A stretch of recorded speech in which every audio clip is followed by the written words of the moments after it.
Well, welcome everybody to our second Fit Talk with me and Clanesia. We started this blab um, really to express our passion as an outlet to hopefully reach more people and as a way to get more education and motivation and inspiration out there. Clanesia and I are both health and fitness coaches. I've been a health and fitness coach now for 2 years. I'm also a Size Live instructor, and I am trained in personal and advanced nutrition. And it really just impressed upon me, really empowering people and uplifting them so that they can make better and healthier choices for their lives. So that's pretty much why I became a health coach. Clinicia, do you want to get into a little bit more about you? Yeah, thanks so much for this intro. Like David said, I'm a health and fitness coach as well. I'm also a PIO Live instructor. And I've been a health and fitness coach for just under a year now. And I've always kind of had a passion for fitness. And I always kind of shared my journey with other people and, gave different people tips. And so kind of just seemed natural to kind of move into the coach role officially. So that's kind of how I got here. And similar to what David said, just really love sharing my passion with other people. And, we live in a time where a lot of our kids are not as active as, we were in the past. We know a lot more about what to eat, what not to eat, and yet we still have so many kids that are growing up obese. So it's definitely one of my passions to kind of put an end to that and make sure that, all these kids have a chance to grow up with the knowledge of how to keep themselves healthy and fit throughout their entire life so they can live, long, healthy lives. Absolutely. Uh, Really so important when you think about the kind of impact that we can have on the people closest to us. exactly. And it's not really that hard. So last week in our lab, we talked about New Year's resolutions and how, hey, it's March now, and a lot of people who had set them probably forgot all about them. We're in our third month of the year, and, life has started now. Life has probably gotten in the way for a lot of people. And so we talked through a few tips on how to kind of re-energize yourself and get back on track and keep that momentum going throughout the entire year. And so today we're going to talk about a really big frustration that I think everybody hits at some point along their fitness journey, and that's plateaus. And just for those of you who haven't experienced it or aren't sure what that means, a plateau is just when, you're on your journey, your fitness journey, whether it's to lose weight, to gain muscle, whatever it is, and at some point you stop seeing results. That's what we generally refer to as a plateau. So today we're just going to discuss a few of the common reasons why people plateau and what you can do about it. You want to kick us off, Dava? Sure, absolutely. One of the things that comes up a lot for me when I'm working with clients is that they are really not pushing themselves hard enough. And that really manifests itself in a few different ways. Of course, there's the obvious, like literally not pushing themselves hard enough and really not going for it in their workout. People tell me, I worked out with the weights for 30 minutes, but they were, using really light weights and they kind of, were lapsadaisical with it and they weren't really exerting themselves. They weren't leaving it all out there. And when you work out, you really have to push yourself. You want to get your heart rate up. The recommendation now is that you do 30 minutes of moderate to high intensity workout a day. That is not light workout. That is not, just walking. Like you need to get your heart rate up. So if you're not seeing results or if you were losing a lot of weight and then suddenly it slowed down or stopped, maybe you need to push yourself a little bit harder. Another way, you can be pushing yourself harder is to switch it up. A lot of times our bodies get really used to the workouts that we're doing and we stop responding. So you might need to switch it up a little bit and give yourself, a different workout. Maybe you try dancing one day, or maybe you do incorporate those weights if you have been doing more cardio-based programs. You might try a CrossFit class if you're really into HIIT workouts. That's a great way to switch it up. You might want to try a spinning class. If you're a part of a gym, they usually offer like a ton of different classes that you can try. So just do something and get out of your comfort zone because it can really help your body keep guessing and keep moving through those plateaus. Another way that you may not be pushing yourself is bumping up in weights. So I always recommend incorporating weight training into exercises, but you do need to keep bumping up and trying a little bit heavier weight or trying a little bit harder. It's okay if you can't do a whole set or, the whole workout with those heavier weights and you need to drop down, but at least try it heavier so that you're constantly moving up. And the only way you know you're going to be moving up is if you're tracking. So write down how many reps you did, write down how much weight you're using. I know, Clinesia, you just got some brand new weights, and I was looking like, dang, I got to step my game up. Clinesia's holding some pretty heavy weights there. What did you get, like 25s?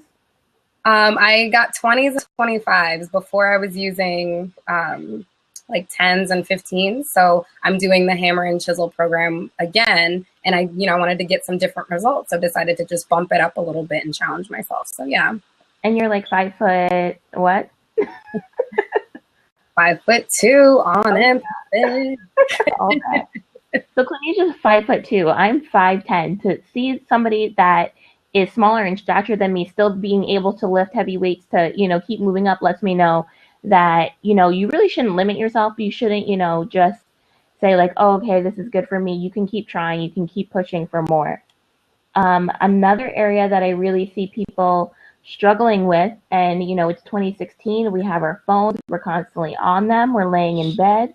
We're looking at fitness pics, like with our eyes half open on Instagram. We're checking our notifications and emails from work. One of the big things that get in the way of weight loss is getting enough sleep. And that's something a lot of people don't think about because there's so much stress in our lives and, there's just so much going on. Sleep deprivation really can sabotage your diet and your weight loss efforts because that's really when your body is going to be rehabilitating itself and repairing all the work that you did during the day and taking care of like all that stress that your body feels. That's when your body is going to be healing itself. And if you're not giving yourself enough sleep, if you're not getting those 8 hours, it's really going to throw off your metabolism, and you're also not going to get a good quality sleep, so you might not want to push as hard in your workout the next day. So sleep is really important, so you want to make sure you're doing that as well. Clinesia, did you have any other areas? Yeah, one of my favorite areas to talk about, food. So a lot of times people hit plateaus and they don't think about what's going on with their diet. They just think, I'm eating healthy food, I'm good, that's not going to be a problem. But you really have to think about what you're eating and how it fits within your workout program. If you're doing a lot of cardio and you're running a lot at one point and then you decide to switch up and you do a lot of weightlifting, your diet probably has to change to accommodate that new workout routine that you're doing. So you need to think through, okay, what am I eating? Am I eating enough? Am I eating too much? There are a lot of times where we don't think about how much extra energy we might be burning with a different type of workout. So your body, let's say you're trying to put on weight. That's one of my goals right now, to build muscle, right? So I need to be eating more than I normally do so that I have more energy to get through my weightlifting workouts. But if I go through several days where, I'm just eating minimal calories or eating, in a calorie deficit so that, I'm not eating enough, then I'm going to be losing weight. I'm not going to be gaining that muscle. There's no way I can do that. So you really have to pay attention to what you're eating.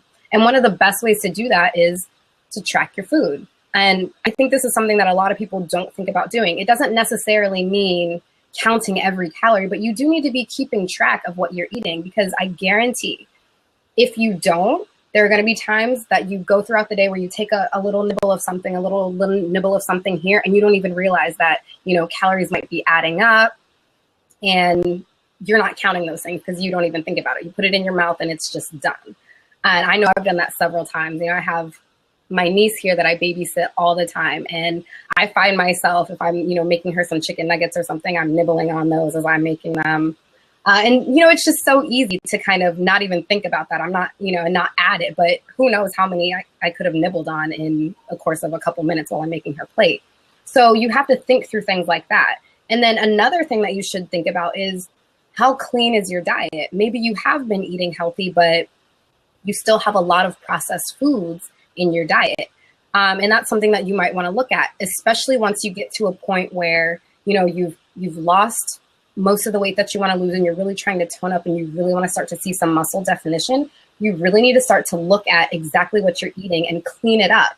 And that's often what can help get you kind of over that slump.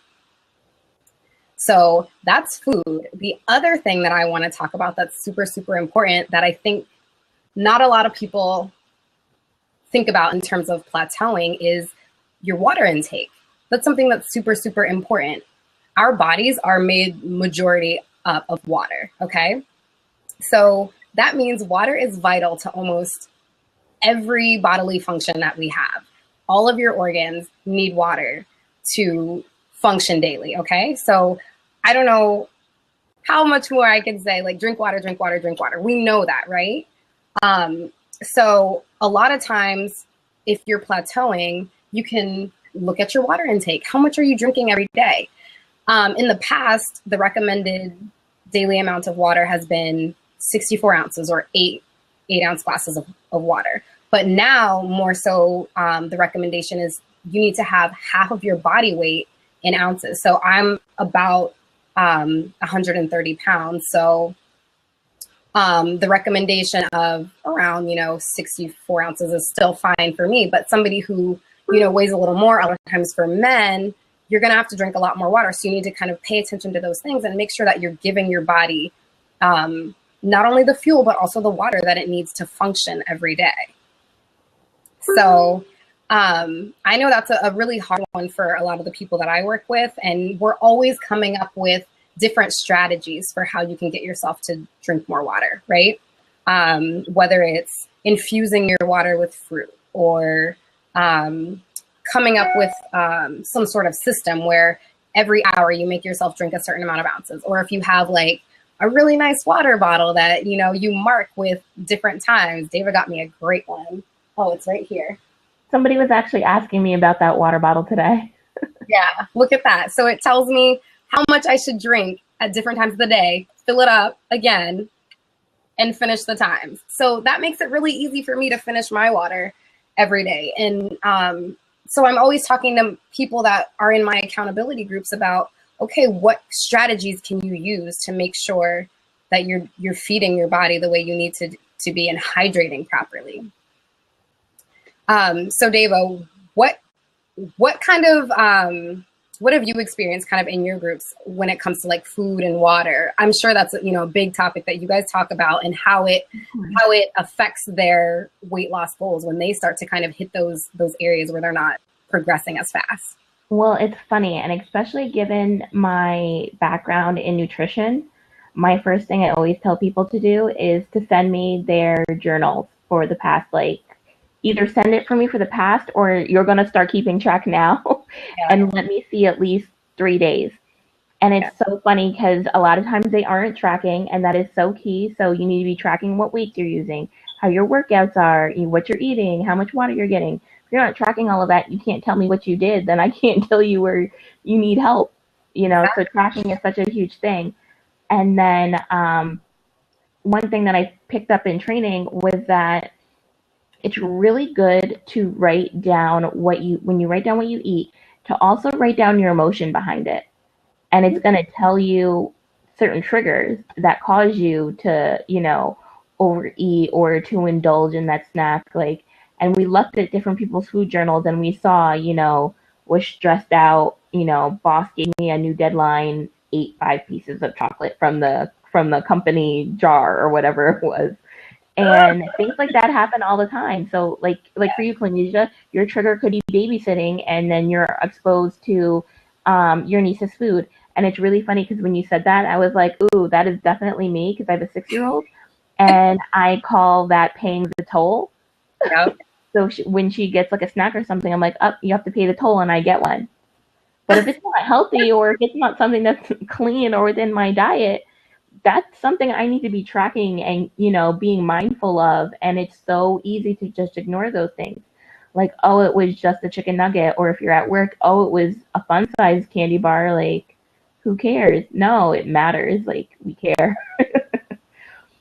With the water, we talk a lot about infused water. And for me, infused water is very, I don't want to say decadent, but it's like very spa like for me. Like, I feel very fancy with my infused water.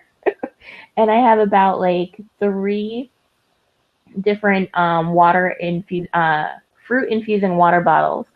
And I think my like most refreshing and spa like one is cucumber and mint. I've also done like strawberry and lemon, which is really good to like perk up your metabolism during the day and like curb hunger if you're feeling like extra ravenous that day.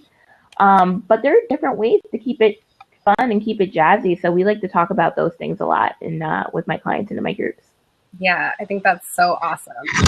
I know one of the things that is helpful for me with food is we have these little containers that we use. I know they were first introduced through like the 21-day fix system, but I think they come in almost any Beachbody workout these days. But they've actually been really helpful in not just portion control, which is I think the main reason that they were introduced, but just ensuring that you're eating enough food, especially for me, like I said, where my goal is to, increase my muscle and gain muscle or gain weight. Like, it's hard sometimes to figure out how much you should be eating, and I know with a lot of my clients that I talk to, like they map out how much they should eat in a day, and it's overwhelming. It seems like a lot, but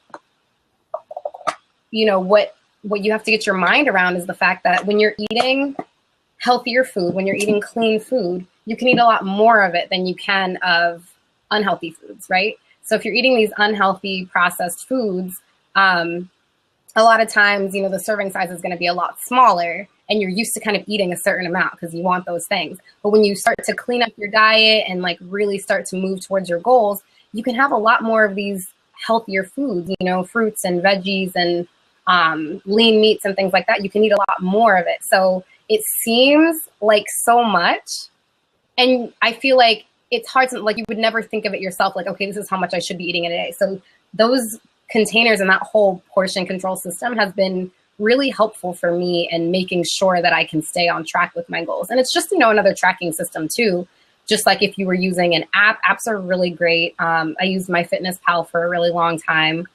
So I know that's a popular one. Like David said, if you just have a journal, paper and pen, old fashioned way, write down. It's great to just see what you're consuming on a daily basis. Sometimes that's all it takes for you to be like, whoa, oh my, like I'm eating this much, or really I only had 2 meals yesterday. Sometimes it just takes that visualization to just see what you're consuming. That was me. I'm not going to lie. I was that MyFitnessPal person that was like, okay, if I eat like 1,100 calories, it's going to say to me, I'm going to reach my goal by March 28th, and I'm going to hit that goal. And then March 28th would come, and I wouldn't hit the goal. And I was like, well, what's going on? I'm like barely eating anything, and I'm hungry all the time. And I was eating like the most processed, like worst things. I could eat my whole like 1,100 calories sometimes in one meal, and I'd be like, all right, I'm good for the day. We're done. I'm so glad you brought that up, because that is part of the reason I stopped using MyFitnessPal. And they changed their requirements on there because they realized that people were doing that and it wasn't healthy. I'm glad they did, because that's actually one of the things I normally caution my clients about when they're, asking for different ways to help keep track of their food. And, we'll talk about apps like that. And I'll just say, I don't want you to get caught up in calorie counting, because a lot of times it makes sense, because if you just think about weight loss as energy in, energy out, so I got to work out a certain amount and I got to eat a certain amount. And if I eat less and work out more, then I'll reach my goals. If you just think about it on that basic level, then yeah, it makes sense. Let me eat fewer calories. But your body needs a certain amount just to survive. Yep. So if you're eating 1,100, 1,000 or less calories a day, you're really just starving your body.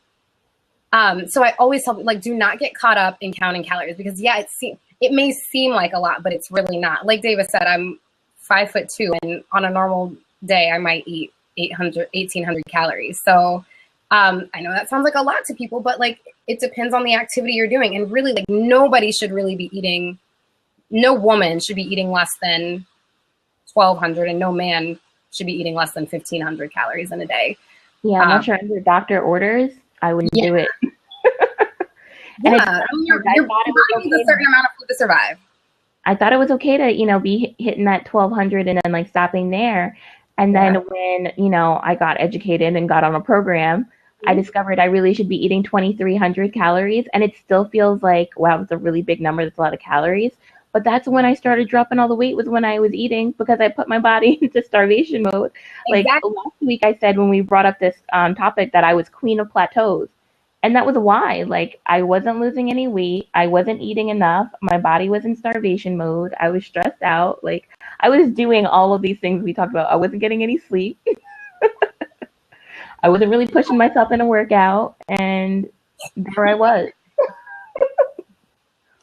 But that's so true. And especially, like, with the eating, if you, like, when you put your body in starvation mode, when you make your body feel like it does not know when the next meal is coming, those times that you do eat, it's going to store away more fat, knowing that it doesn't know when the next meal is coming. And so that's just counterintuitive to like what you're trying to do. Like you're self-sabotaging by starving yourself because your body's just storing more fat anyway. So absolutely, learn the right amount that you need to eat, and eat, because you really do need to eat to live, but eat to lose. And if you don't know, or you're confused, or you need help, you can reach out to Clinesia or myself. Like, we'll help you, we'll walk you through it, we'll help you meal prep. Like, that is what we do as coaches. That is what our passion is. And the more people that we help, the more you guys can then turn around and pay it forward to somebody else. Exactly.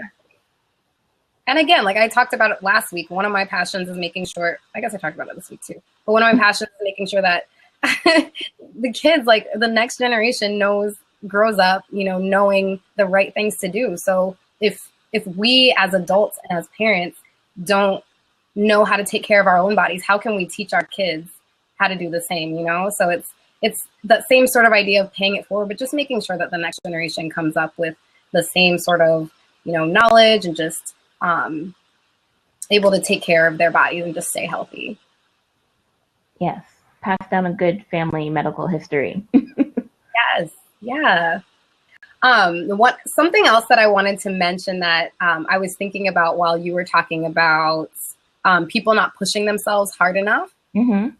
And I know this is something that a while back, like way before I started lifting weights, I was one of those women who was like, well, I'm going to lift weights so I can tone up, but like, I don't want to lift too heavy because I'm not trying to be one of those like bulky looking women.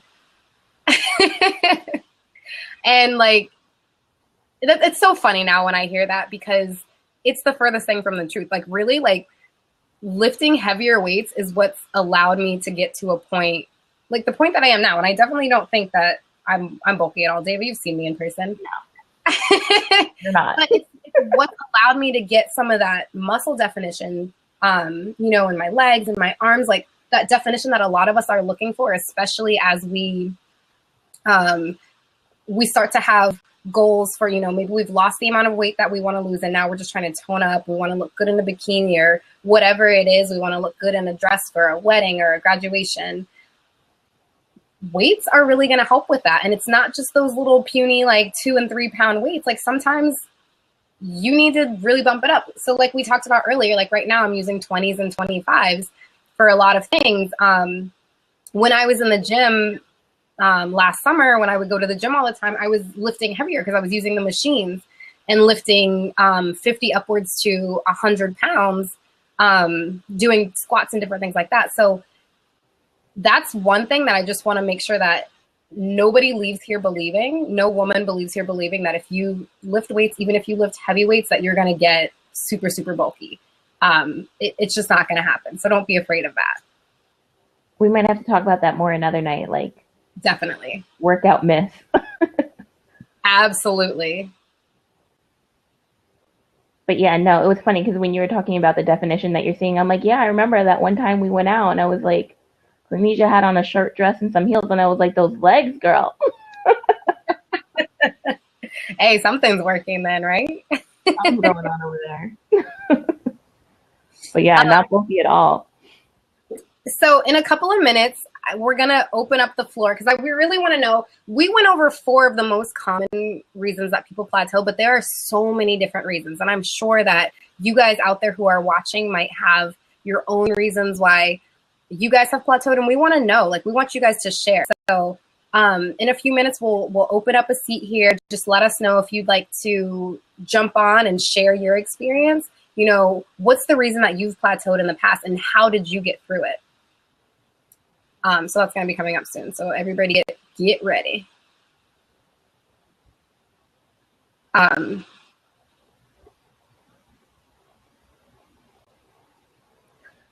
So, Cornesia, have you ever had a plateau? Oh, girl. I have. Which one? Honestly, you know what?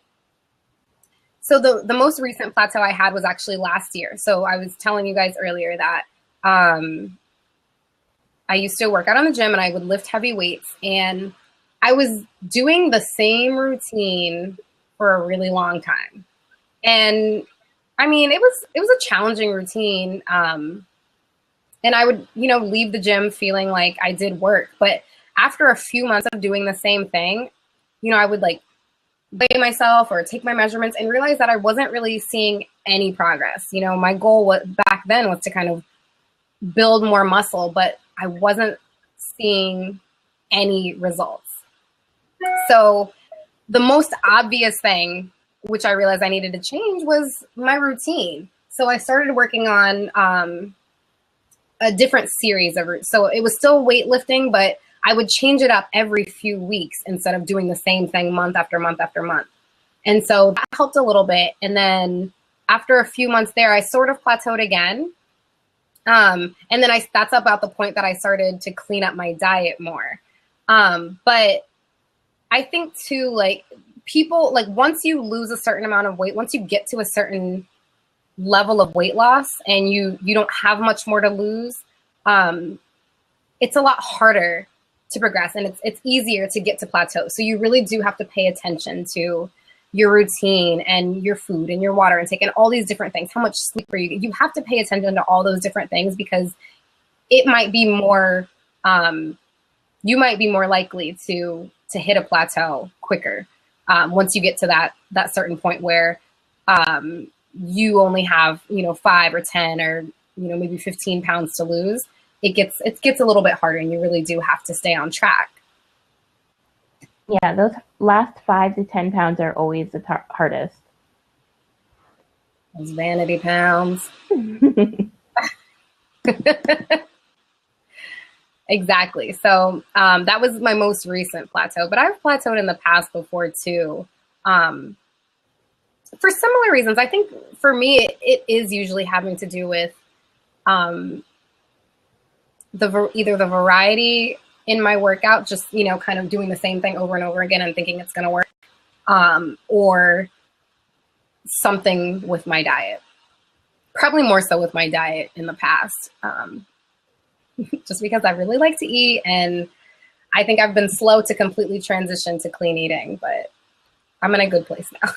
But in the past, like, I'd be like, as long as I'm working out, I'm fine. I can eat whatever. Not the case, guys. Not the case. Okay, so the floor is open if you guys want to share one of your plateaus. We talked about really underestimating your diet, not sleeping enough, not pushing yourself hard enough in your workouts, whether that be, switching up the routine or bumping up in weights, or just really, walking through and phoning in your workout. And also not drinking enough water. So there are a ton of reasons why you might plateau, but if you want to share one of the reasons you've plateaued and share your story, feel free to claim that open seat and we'll go ahead and um, accept you in there.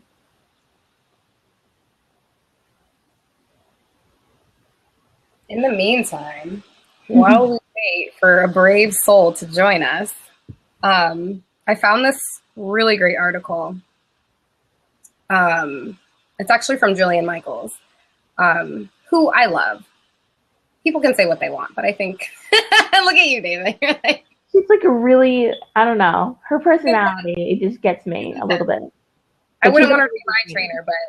Yeah, exactly. She's effective, but she wouldn't be for me. Do you want to get yelled at, David? I usually yell at my trainer, and I feel like she wouldn't take that from me. I mean, if she was on TV, it'd be fine. She wouldn't be having it. Sure. If I was getting paid to be on TV, I'd be my trainer all day. My goodness. So anyway, so I found this article, and it's actually talking about how to break through weight loss plateaus. And so I wanted to share her 4 tips and kind of what she talked about and give you guys a little something more to think about. So one of the things that she mentioned that we kind of talked about today was, you know, are you keeping track of your daily calories? And she talks a lot about, like we said, making sure that you're keeping a food log, that you're tracking everything that you're eating, that you're knowing everything that's going in your mouth, even those little nibbles of food here and there. If you just, you know, try a little something when you're out at the store, or like me or David, when you're making food for kids and you have a couple of bites, or you ask your kids to pay the toll, whatever it is. Make sure that you're tracking all those things because they really do add up. You know, you might think it's, you know, a little bit here and a little bit there, but at the end of the day, you know, that adds up to something. And I know that's something that I've struggled with in the past. Another thing that she talks about is what kind of weight are you trying to lose? Is it those vanity pounds that we talked about? Do you just have only, you know, 5 or 10 or 15 pounds left to lose?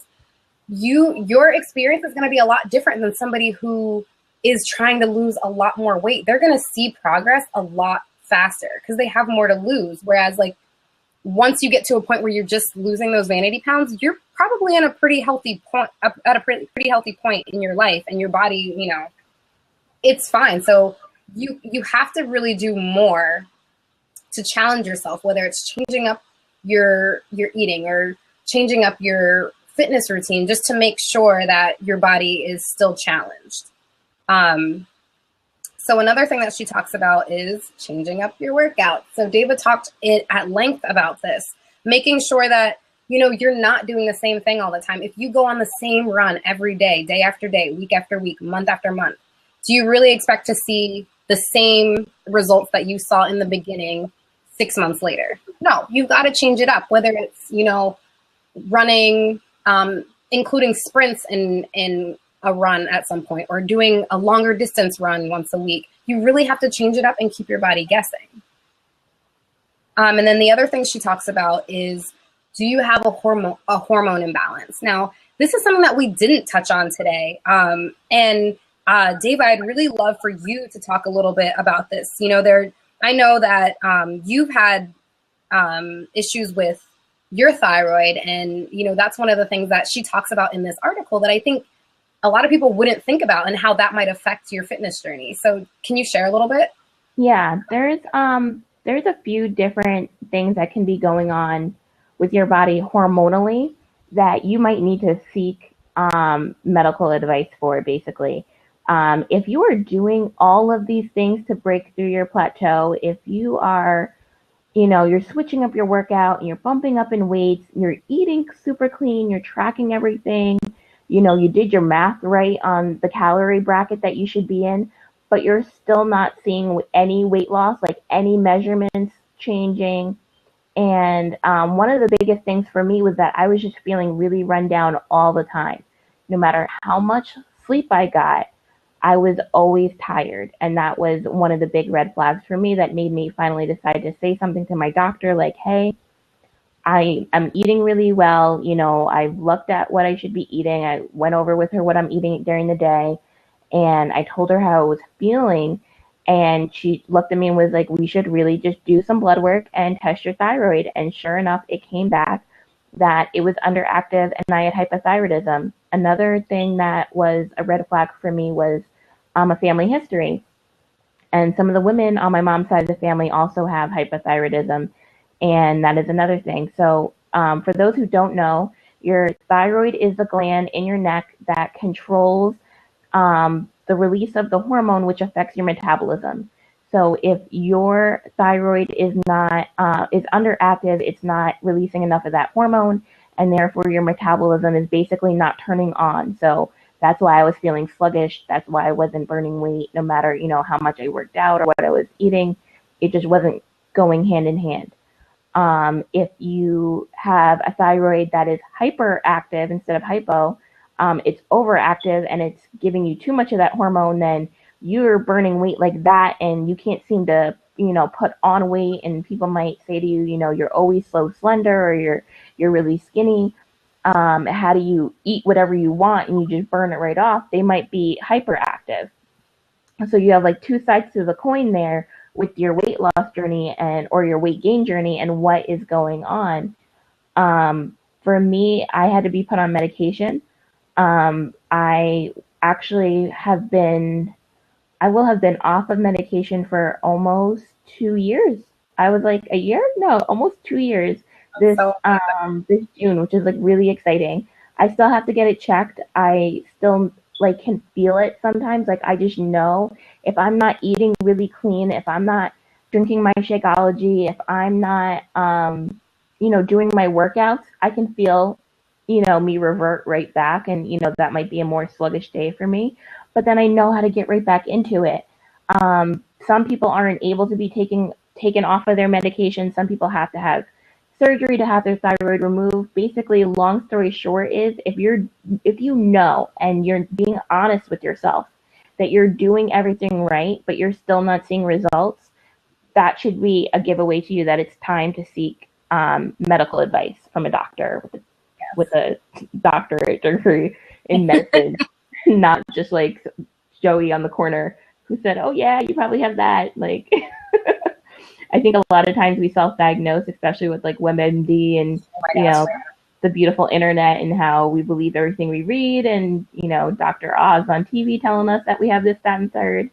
It's really important that you go the right route, especially with something because a thyroid condition can turn out to be very serious. I've had a few instances where I've had to go to the emergency room because my heart rate has dropped so low because of it. So it's not something you really want to play around with. And if you can be helped by a doctor, why wait? So it's better to find out sooner than later. Exactly. Thank you so much for sharing that, Deva. Oh, no problem.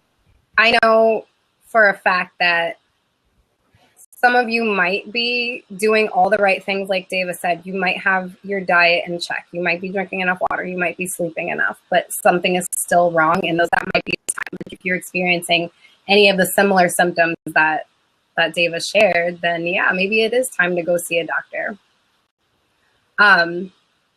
So it doesn't look like anybody wants to share. Nobody's brave as us today, and that is okay. Maybe we just did such a good job covering all the bases. I think we hit all their plateaus is what it is. So maybe we can come back to this and talk about other plateaus another time. Absolutely. And we definitely are so happy that you guys joined us tonight. I hope you learned something. Please share the things that you've learned with other people. We're all about paying it forward and spreading the word, spreading the passion. So if you just learned one thing from this talk tonight, I hope that you'll share it with someone else. Next week, I hope that you'll join us. We'll be talking about different progress tools and how you can measure your success along your fitness goal. So I don't know if everybody knows this, but the scale is not the end all be all to how much progress you're making along your fitness journey. So yeah, you just learned something else right there. So if you want to hear more about that and hear more about different ways that you can make sure that you're still progressing along your journey and how you can measure that, definitely join us next week, same time, same place. Absolutely. And I laughed when you were saying that, because I always say that the scale is a hater. Especially if you have plateaus or if you have a condition and it's tough to lose weight, I will look at the scale sometimes and say it's a hater. And it's going to be more of the same thing. You know, we're going to be talking about tracking your progress. And it's not just about tracking what you're eating in your workouts. You got to track how far you're moving and what success looks like to you. Like, maybe success isn't what the scale says. Maybe it's how you feel. Maybe it's what size dress you can get into, or, you know, so many other things that we'll get into. So I'm really excited about that because It'll be a tracking really is really important, and it's really good to be able to celebrate those little things along the way too, which we talked about last week. So everything's all tying together. You know, there's a plan behind the madness, exactly. allegedly. That's why you guys have to keep coming back. Keep the coming. story continues. The plot thickens. Yes. Well, All right. thanks everybody for joining. We'll see you again next week. All right. Bye. Bye.